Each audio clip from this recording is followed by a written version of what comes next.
Welcome to the Franchise Woman podcast, where passion and purpose collide, profits are made, and relationships forged. I'm Rebecca Monet, CEO and Chief Scientist at Zoracle Profiles, along with my co-host, community advocate, speaker, author, and entrepreneur, Tracy Kawa. Our special guest today that I've been wanting on the show for a long time is Amy Cheng. She is the founding partner at Cheng Cohen LLC, a general corporate practice with emphasis on domestic and international franchise licensing and distribution law. She is on the International Franchise Association Supplier Forum Advisory Board and the chair of the International Franchise Association's annual legal symposium. Amy also serves as a member of the Franchise Advisory Board for the Illinois Attorney General, was named Legal Eagle by the Franchise Times, and was recognized by Who's Who Legal leading lawyers, chambers, and partners. She was also selected by her peers for inclusion in the Best Lawyers of America and is the Best Lawyers 2014 Chicago Franchise Law Lawyer of the Year. So, Amy, Wow. I'm so glad you made time for us today. Thank you for having me, Rebecca. Nice. Legal Eagle. I like that. I love it Amy, too. yeah, this is so interesting. So I'm sure you must have like a story for every day in the franchise space, being an attorney in that space. But let's walk it back first before we get into all that exciting stuff. So how did you actually get into franchise? Was it a choice? Was it a specialization? How did that happen? Well, it was a choice, I guess, in a way, but I kind of stumbled upon franchising. And I think to this day, there are very few people who go to law school and say, hey, I'm going to law school because I want to be a franchise lawyer.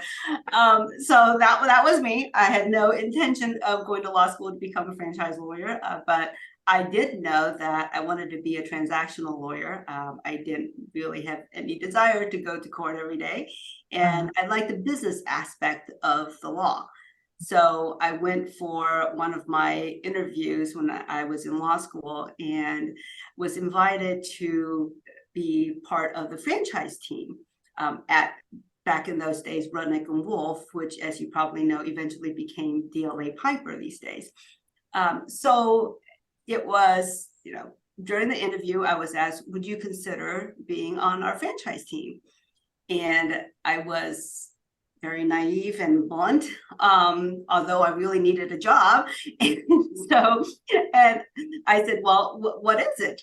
Probably, but can you tell me what it is? So I had no idea. I never even thought about what a franchise was. Of course, we all grew up and we had fast food, and we had McDonald's, we had Arby's, and I had eaten at KFC, right?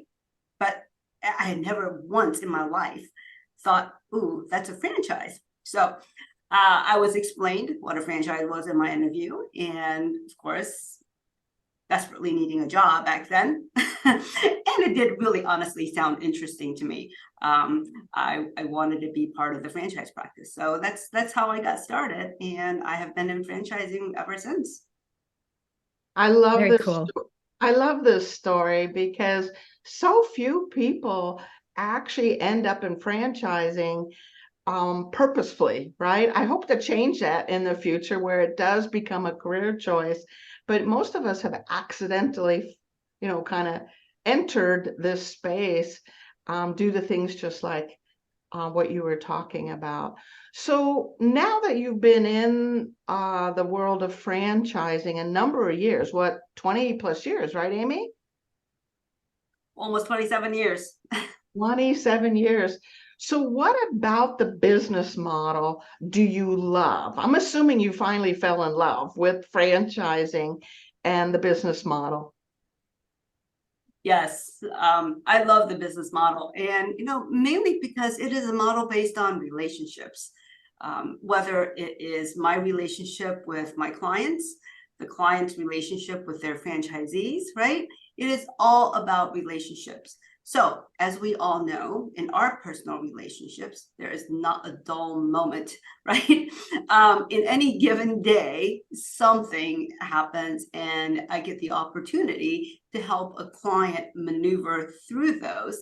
And having been in franchising all these years, I think that part of my job is to help a client anticipate, right, those bumps in the road that may happen, because with every system, it does eventually, you have bumps here and there, and some of them, frankly, you kind of know you're a franchise system, no matter whether you're in the restaurant business, you're in the fitness business. Now, once you get into a certain number of franchisees, certain things are likely to happen, right? And you're going to have to implement certain more procedures and structure and all that, and your relationship with your franchisees also change. Take any franchisor, with their relationship with the first 20 franchisees and their relationship with the next 100, it's going to be different, right? There is no way for those relationships to be the same. However, they have the same, probably similar, at least if not exactly the same, contractual obligations to all of these people. How do we help the client achieve that? How do we help them grow? So again, is helping them build the system, the relationships, and it's along the way. The fun part of my job is experiencing all the various different businesses that I have had the opportunity to work with. I have been to a million different fitness classes and eaten a lot of food. And experience, some trampoline parks, and so it's all those experiences that make our lives and our job interesting. So that's what I think franchising is about. It's about helping people, but you get to help so many different people, and you get to work with clients who work with children, who work with the elderly. And so you get to touch upon so many different aspects of our community. It sounds like you're so involved with your franchises. Like, it sounds like you're so involved even beyond the scope of attorney-client.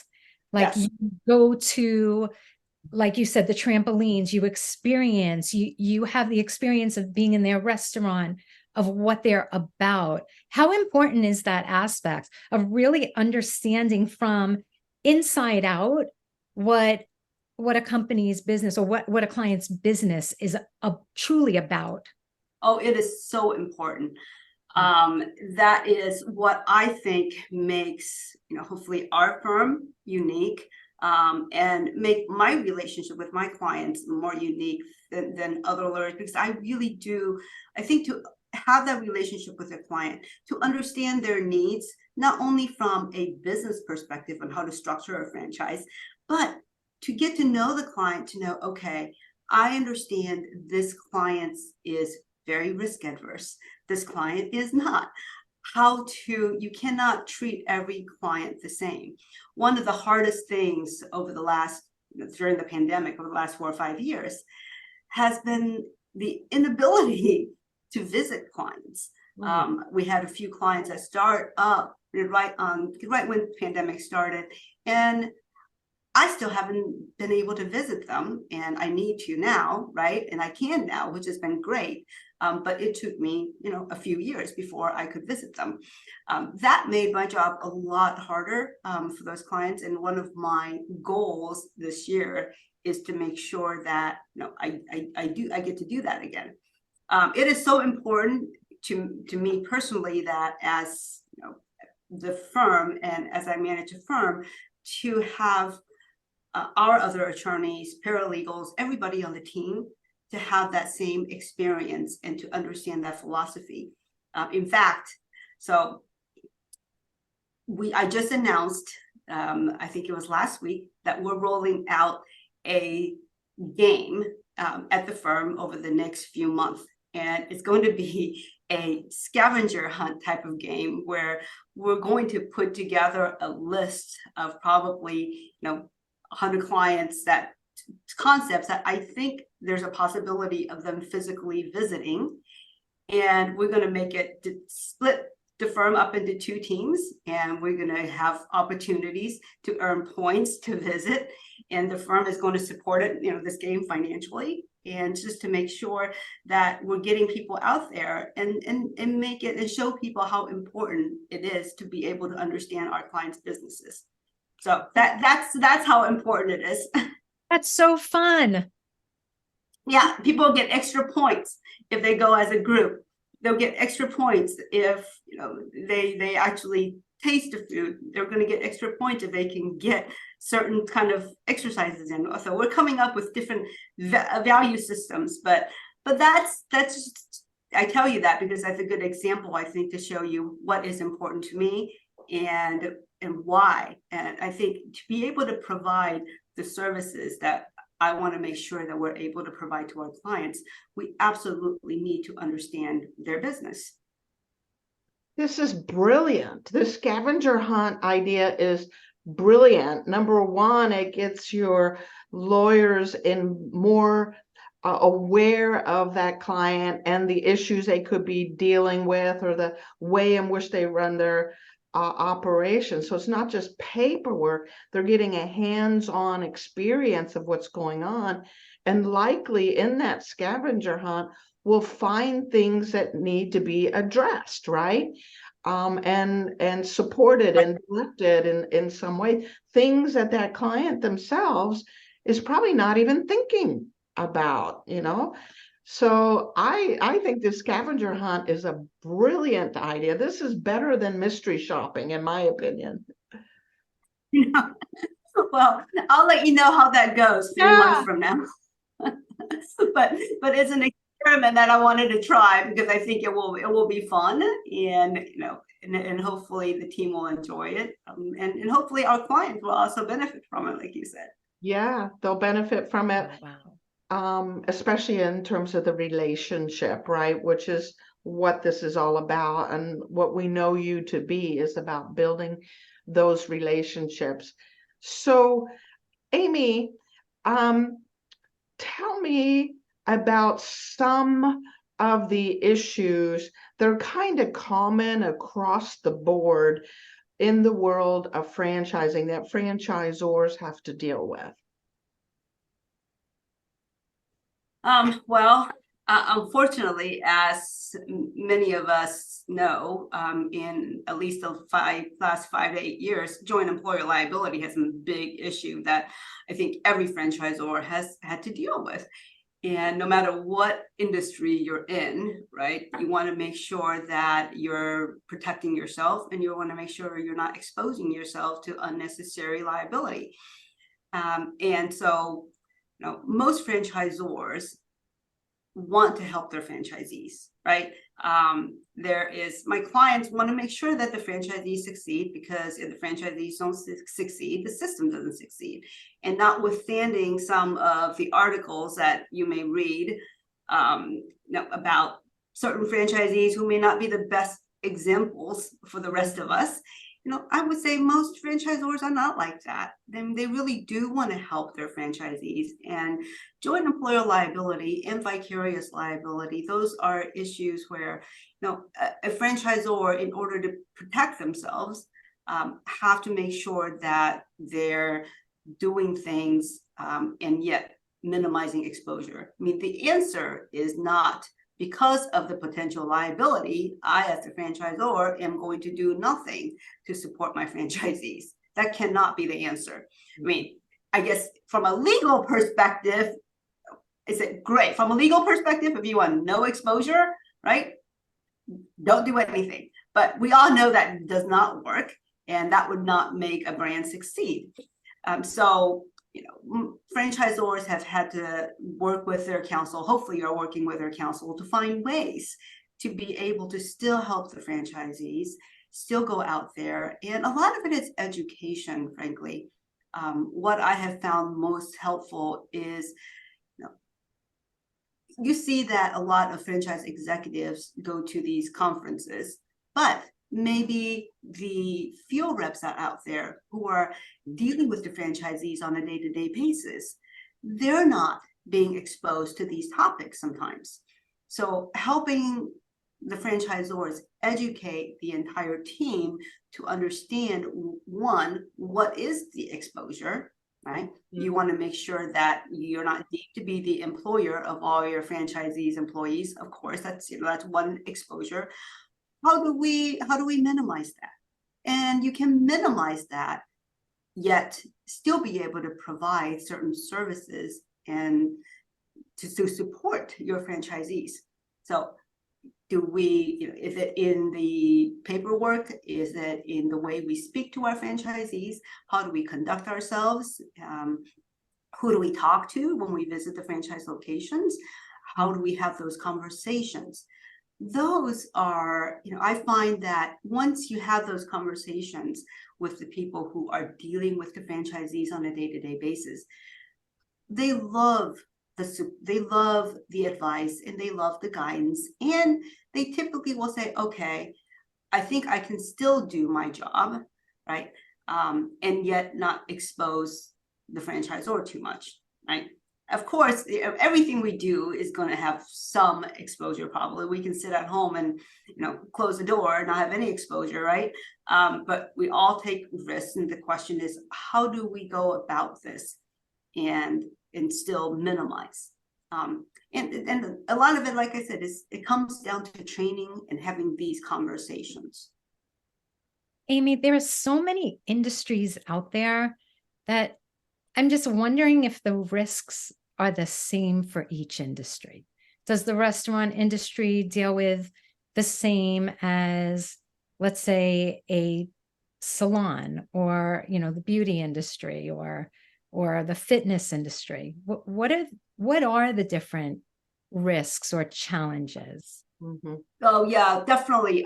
Very different. Again, this comes to understanding the client, right? The challenges of a restaurant industry may be making sure the first priority is what? Restaurant food, right? You want to make sure that the franchisees are serving food and not exposing the franchisor and the franchisee themselves potential liability by serving bad food. With respect to fitness, with respect to, let's think about the childcare industry. They're different exposures, right? You want to make sure the children are safe, right? In the massage industry, you want to make sure that the customers feel safe, right? So in every industry, the biggest potential exposure are different, and therefore, when you're doing kind of the risk benefit analysis, that's going to be different. And that's why it's so important. There's no way for anyone, I think, to come up with a piece of paper that says you can do this, but you can't do that. Everyone is different, and you have to really kind of do that analysis and understand what makes most sense. With most fitness concepts, for example, the way that the fitness classes are taught, if it is a group concept, is obviously extremely important, right? So how do we make sure that each one of the instructors is teaching, if not the same, very similar classes and following the similar curriculum? So how do we accomplish that without having the instructors think that the franchisor is their employee, right? So that's one challenge almost every fitness concept has, which are you talking about standardization, like standardizing processes or the way things are taught across all of the franchises? Yes. So the problem is that over the last 50 years, we have done such a good job in franchising of making sure that the consumers think, if you go to a McDonald's, if you go to an Orange Theory, that the experience is going to be the same. So as a consumer, just like what I said about my first interview, I had no idea these were independently owned business. No one ever think about that, right? You think, and we have taught kind of our entire population of people to not think about it, because you don't want them to think about it, right? So now is educating the people who may work for these businesses to understand, okay, you are working for an independently owned business, right? Your boss is the franchisee, not the franchisor, yet having interactions between the franchisor and some of these people, and yet still have these people understand who their employer is. It's something that we have not done a great job of, frankly, and we need to do a better job of. And by doing that and educating these employees and educating the consumers, I think we can help all of our clients, all the franchisors and the franchisees, right? Because in order for the franchisees don't want people to think they're owned by corporate headquarters either. So I think it's to everyone's benefit to do so. I mean, I see so many, if you go to some cities are very proud to say all of our businesses are independently owned and we have no chains, and they want the mom and pops, right? We've all been to those towns. Yes, we enjoy going to towns like that. They're different, but if they think about it, I mean, even the franchisees are independently owned. Right. By saying that, they're presuming that the franchise businesses are not independently owned, right? The people who own those restaurants are mom and pops, maybe. Yeah, there are large institutional franchisees and there are private equity franchisees these days, but for the most part, franchising really involves families, right, that have been around sometimes generations, owning these businesses and being successful. So that's a good example. When I see signs like that, think, oh, we have so much more education to do. I'm glad you pointed that out, because you're right. The image we have of franchising and the population in general, they see consistency, and that's kind of the foundation of franchising, that you can go to one location and another location, they look the same, the service is the same, the products and services you're buying are the same. So it appears to be a single company. And this idea of educating both the employees as well as the public that these are mom and pa's, these are husbands and wives, these are individuals that are running these businesses. I know the IFA has taken that on as a banner to educate. What are some ways that we can do better in that way? How can we educate the public and our employees that these are individually owned franchises? Right. Well, so with respect to the employees, I think that's easier. It's easier than the public.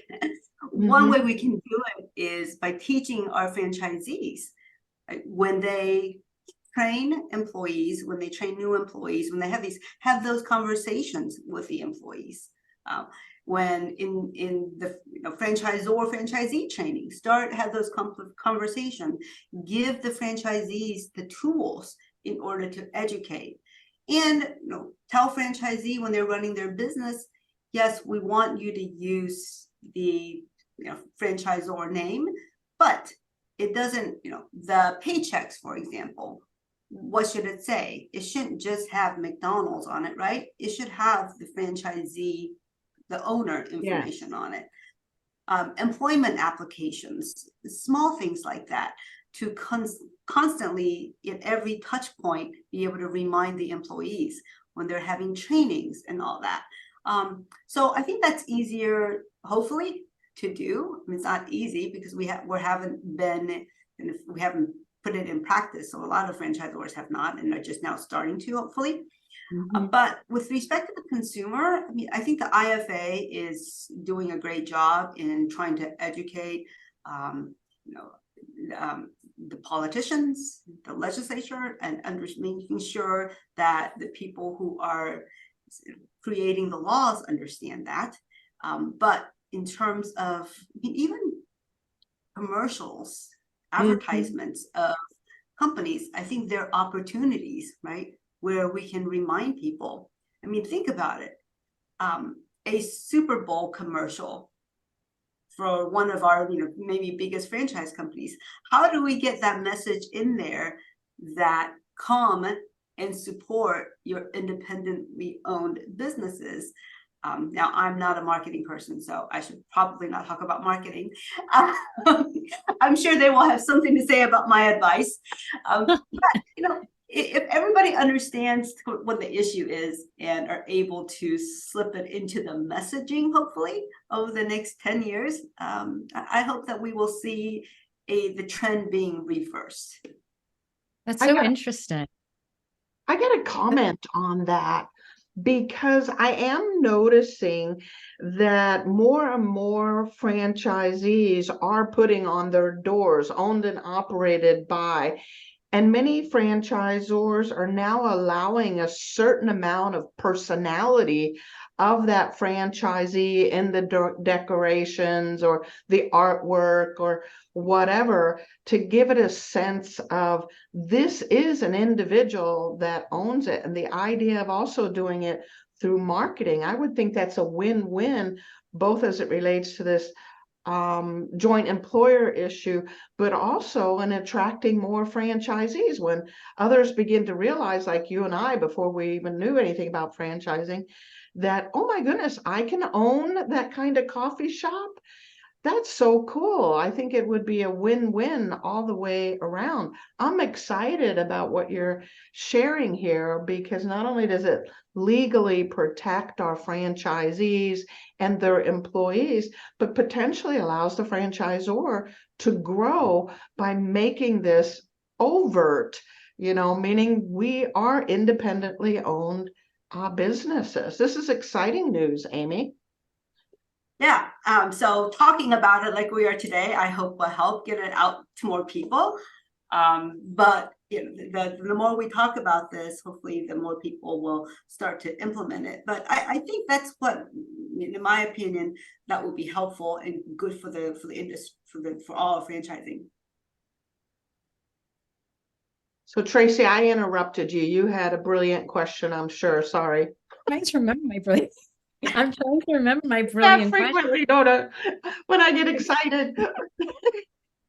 I know that in the pre-conversation, the two of you, so here's where I'm going to show my ignorance. I know the two of you were talking about touching on the item 19, but for people like me who are kind of on the fringes of franchise, not really involved in franchise, and for people who are listening who maybe want to get into franchise, can you explain what an item 19 is before we even talk about the importance of it? Sure.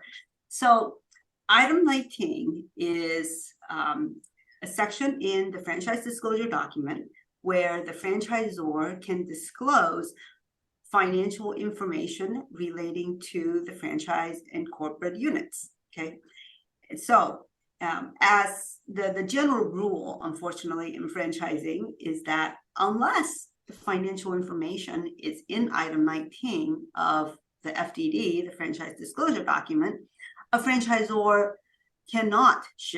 must not share any financial information, historical or future. Okay, so wait, they must share it or they can't share it? They can't share it. So they cannot share any information outside of what is in item 19. So, think about if you put yourself in the shoe of a prospective franchisee. Okay. I'm thinking about buying a franchise. Yes. Well, what's the first question that you might ask? How much money do they make? How much money do I make? How much money am I going to make? Right.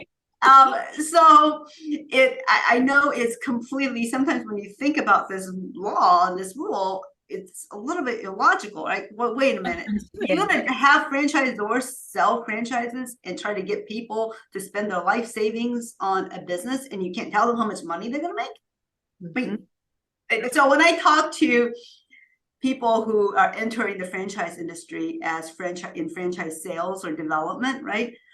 If they're new to franchising, they kind of look at me like, "What is wrong with you, woman? What? That does not make any sense. How am I supposed to do my job? What are you talking about?" That unfortunately is the probably most difficult rule in franchising to follow, and also, unfortunately, the most litigated issue in franchising. Yeah. Is that because it can be seen as a promise? Is that because it can be misinterpreted as a guarantee? Exactly. So franchisors, don't want to violate the law. And so if they want to provide any financial information, they have to think about what would be helpful to a prospect. So what information can we put in item 19?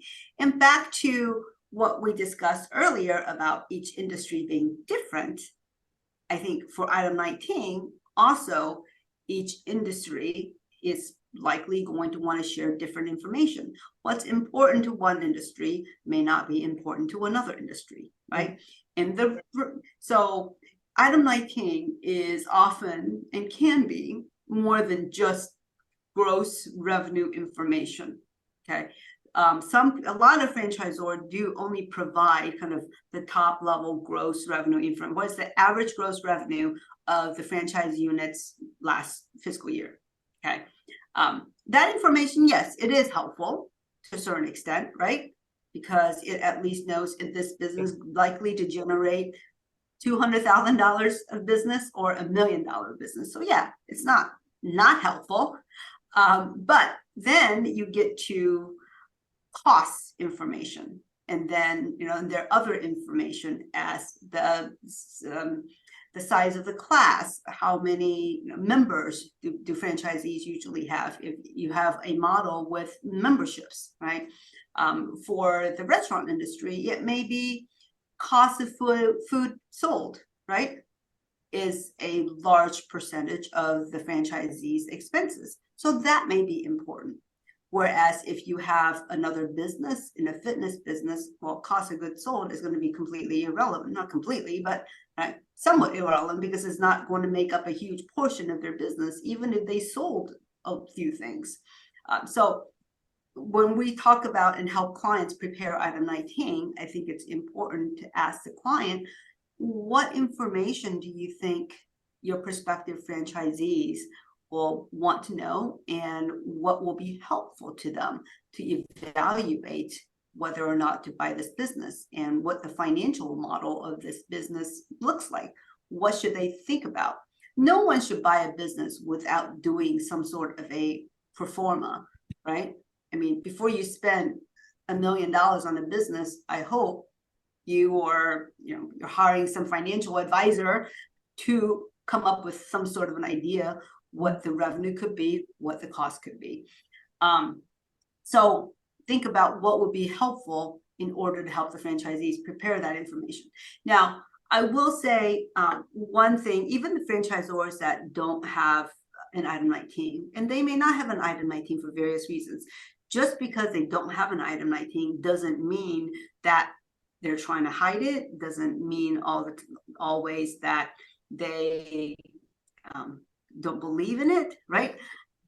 There's some franchisors without item 19 information because they may have a system with 5,000 franchisees, and they know that the prospective franchisees can contact any one of these 5,000 franchisees and be able to get that information. Nothing prohibits the franchisees from sharing with the prospects, right?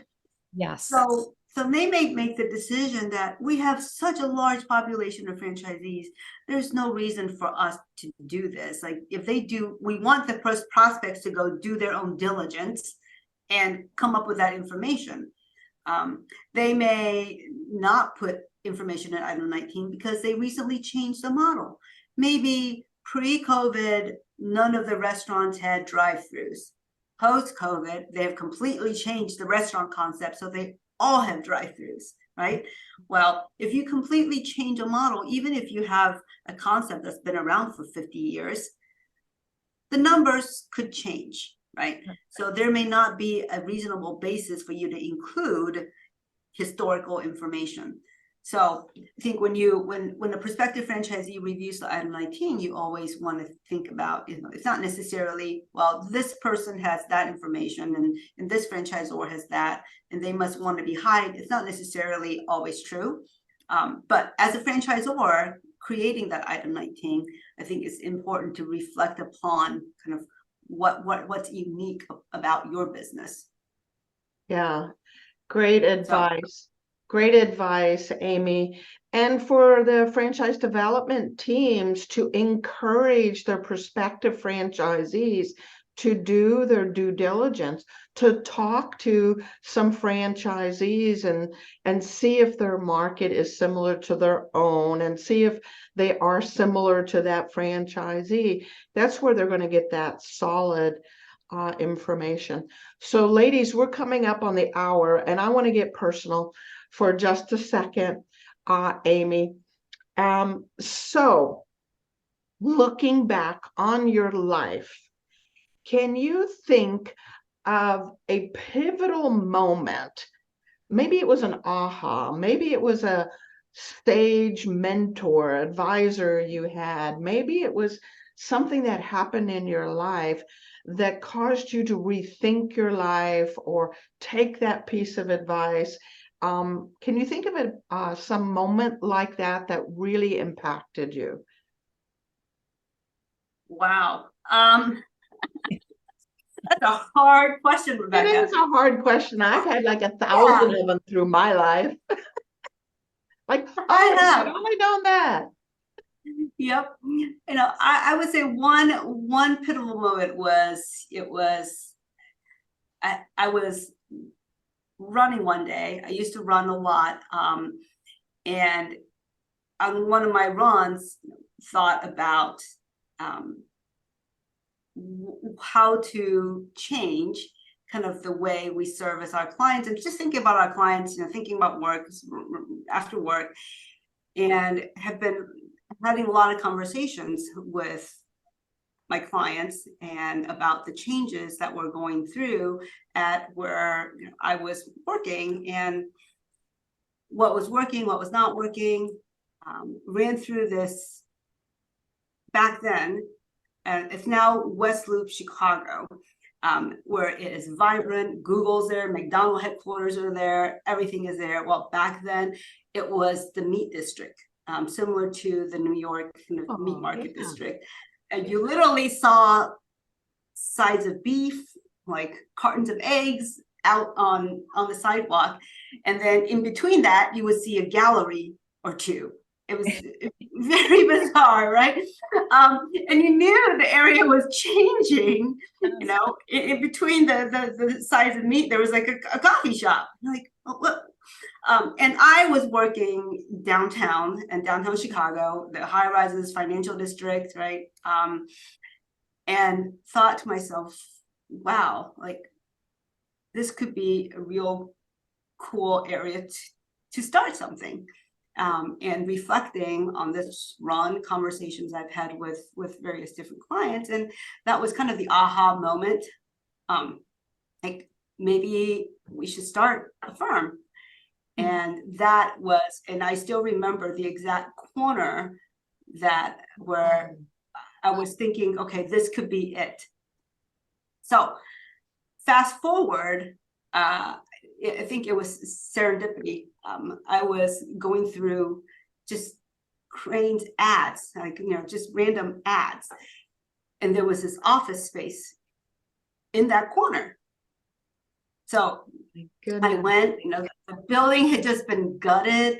There was nothing there, and thought, this is it. So, trying to envision what it could be and what we could create there at that location.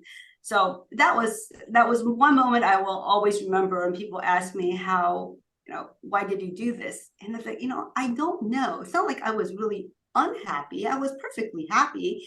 But it was one of those, like you said, aha moments, like, wait, but this is something that's a possibility, something we could create. And we did it. My partner and I, thought about it and decided that's the right space. And we started, it's been, I think, almost 17 years now that we started Cheng Cohen. I thank you for sharing that story. And it was kind of serendipity, or the future you coming to the current you saying, this is your future. in the meat district, in the egg district, or whatever. Something that's just out of the blue, but you somehow knew that's what the future was.